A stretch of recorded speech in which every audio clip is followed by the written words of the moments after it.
महाराज महाराज महाराज. आला बाळा. हो महाराज. तू येताना एकलाच आला बाळा.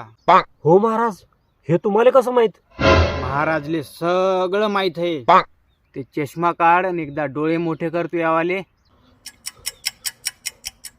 हा महाराज. जेवण केल्यानंतर भूक नाही लागत आणि झोपेतून उठल्यानंतर झोप नाही लागत. हो महाराज. हे तुम्हाला कसं माहित? हे तर माझ्या संग लहानपणापासून होते. महाराजाला सगळं माहिती आहे. आता सांग, महाराजाकडे कशासाठी आला? महाराज, फक्त एक सरकारी नोकरी भेटू द्या महाराज. होऊन जाईल, पण त्याच्यासाठी तुला एक उपाय करावा लागेल. ठीक आहे महाराज. काय उपाय?